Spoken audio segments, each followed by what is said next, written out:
Morning. আজকে 17ই মে 2025-এর, আর আমি এই মুহূর্তে রয়েছি এসপ্ল্যানেডে। আমি আজ যাচ্ছি শ্যামলী পরিবহনের বাসে করে দীঘা। অবশ্যই জগন্নাথ মন্দির দর্শনের জন্যই যাচ্ছি। জগন্নাথ মন্দির দর্শন করতে তো আমাদের এতদিন পুরী যেতে হতো, এবারে হাতের কাছেই দীঘা। শুধুমাত্র সমুদ্রের আকর্ষণে নয়, তার সাথে প্রভু জগন্নাথকেও দর্শন হয়ে যাবে। যাই হোক, আজকে 7:15-য় আমাদের বাস, এখনও বাস আসেনি। এখন বাজে প্রায় 6:15, অনেকটা তাড়াতাড়ি চলে এসেছি। আর খুব সুন্দর আগে যে বাসটা রয়েছে তা দেখলাম ডিকিতে খুব ভালো লাগেজ রাখার ব্যবস্থা রয়েছে। আর এটা যেতে সময় লাগবে 4 ঘন্টা 4.5 ঘন্টার মতো। পুরো জার্নিটা আজকে থাকছে, দেখতে থাকো। শ্যামলী পরিবহনের বাসে করেই প্রথমবার আমি একটা জার্নি করছি। ভালো লাগলে পরবর্তী জার্নি করার ইচ্ছা থাকবে এদের সাথে। দেখা যাক কেমন হয়। এই যে আই লাভ শ্যামলী লেখা রয়েছে, এখানে যাত্রীদের বসার জন্য একটা সুন্দর ব্যবস্থা করা আছে। আর এর পাশেই রয়েছে শ্যামলী পরিবহনের টিকিট কাউন্টার। তোমরা চাইলে অনলাইনেও টিকিট কেটে নিতে পারো, তার লিঙ্কটা ডেসক্রিপশনে আমি দিয়ে রাখলাম। এটা হচ্ছে শ্যামলী পরিবহনের আমাদের যে বাস আসবে তার আগের বাসটা। বাসের নিচে রয়েছে বড়সড় লাগেজ রাখার একটা সুন্দর ডিকি। এই ডিকির ভিতরে যাত্রীরা তাদের বড় ব্যাগ, সুটকেস বা লাগেজ নিরাপদে রাখতে পারে। বিশেষ করে দীর্ঘ যাত্রার সময় ভীষণই সুবিধাজনক। আচ্ছা, ওইদিকে অনেক ব্যাগের দোকান রয়েছে। আর তার সাথে আরেকটা কথা বলি যে এই বাসের ভাড়া কিন্তু ফিক্সড থাকে না, ডাইনামিক চেঞ্জ হয়, যেরকম ক্রেজ থাকে তার উপরে।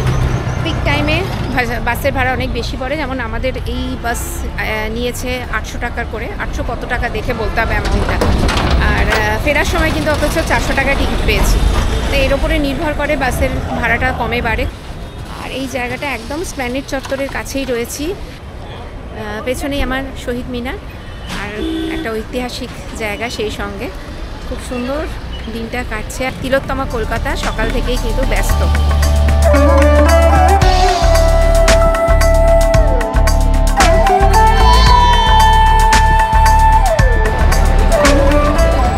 এই 7:15 আমাদের বাসটা ঢুকছে। এই যে রয়েছে ডিকি, এখানে লাগেজগুলো রাখা যাবে। 7:15 বাস এটাই দাদা? বাসের ভিতরটা একবার দেখে নেওয়া যাক। এই দেখো, এই বাসের সিটিং অ্যারেঞ্জমেন্ট হচ্ছে 2x2। সামনে একটা সিঙ্গেল সিট রয়েছে। এই বাসের প্রতিটা সিট রিক্লাইন করার সুবিধা আছে, অর্থাৎ তোমরা চাইলে আরাম করে বসতে পারবে বা ঘুমোতে পারবে। প্রত্যেকটা সিটের সঙ্গেই কিন্তু ইউএসবি চার্জিং পোর্ট রয়েছে। বাসেতে দেখো এই যে এসি ভেন্ট রয়েছে, এটা কিন্তু নিজেদের প্রয়োজন অনুযায়ী এসির হাওয়াটা বাড়ানো যাবে বা কমানো যাবে বা বন্ধ করে নিতে পারবে। দিনের আলো থেকে বাঁচার জন্য প্রত্যেকটা জানলায় কার্টেন দেওয়া আছে। এতে করে রাতের জার্নির পাশাপাশি দিনের জার্নিটাও অনেক বেশি আরামদায়ক হবে। আচ্ছা, এখানে কিন্তু ওয়াশরুমেরও ব্যবস্থা রয়েছে। শ্যামলী পরিষেবার যে টিকিট কাউন্টার আছে সেখান থেকে বাঁদিকে যাবে। বাঁদিকে গিয়ে মেন রোড ধরে এসবিএসটিসি যে বাস স্ট্যান্ড আছে, এই যে আমি বাস স্ট্যান্ড থেকে বাইরের দিকে বেরোলাম, মেন রোড ধরে সোজা এসে এই বাঁদিকে ঢুকলেই এসবিএসটিসি বাস স্ট্যান্ড। এখান দিয়ে সোজা গেলেই তোমরা ওয়াশরুম পেয়ে যাবে।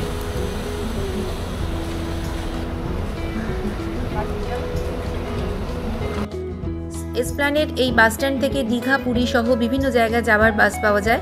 সামনেই রয়েছে এক্সপ্রেস ইন, অনলাইন বুকিং করা যায়। আর এদের টিকিট কাউন্টার রয়েছে এই যে, এখান থেকে তোমরা চাইলে সরাসরি টিকিট কেটে নিতে পারো, তবে অনলাইন কেটে নেওয়াই ভালো আমার মনে হয়।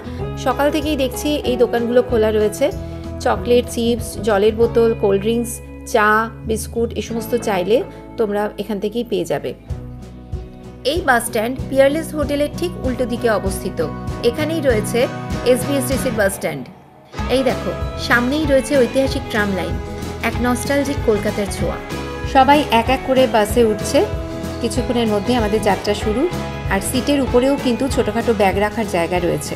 আর পাশেই রয়েছে জলের বোতল, ওগুলো যাত্রীদের জন্যই রাখা রয়েছে। যাত্রা শুরু হলো আমাদের। আর এখানে It's so good to see you.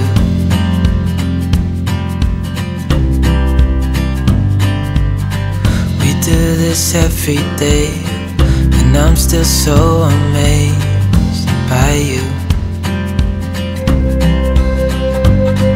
So hold me tight through the night.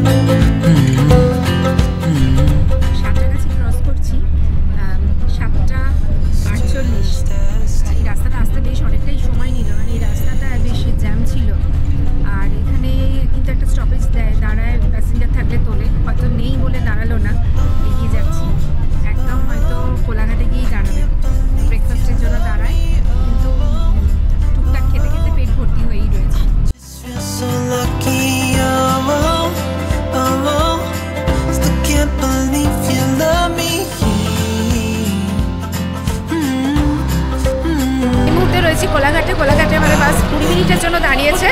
এখানে যে রেস্টুরেন্টের নাম, এটা হচ্ছে new Ghosh hotel and restaurant.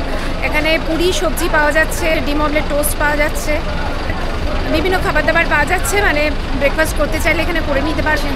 পাশেই ওয়াশরুমের ব্যবস্থা রয়েছে, দোলনা আছে, গাড়ি পার্কিংয়ের ব্যবস্থা আছে। 20 মিনিটের জন্য দাঁড়াবে। যাচ্ছি মাকে চা দিতে।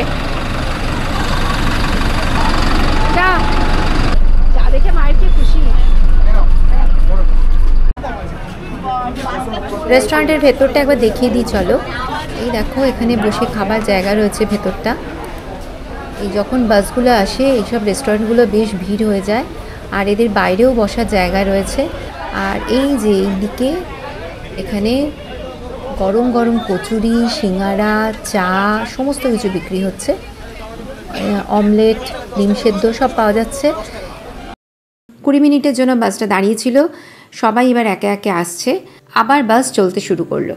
I know it's nothing new, but it's so good to see you.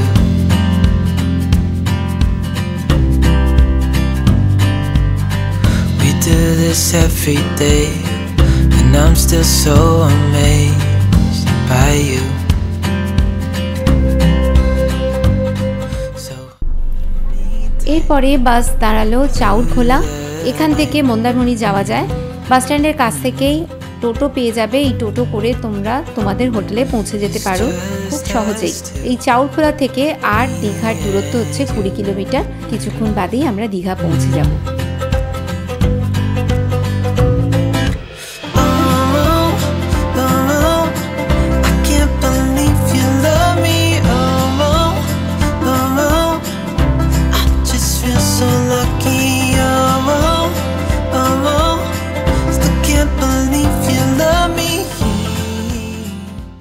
আমাদের বাস এখন চলে এসেছে দীঘায়।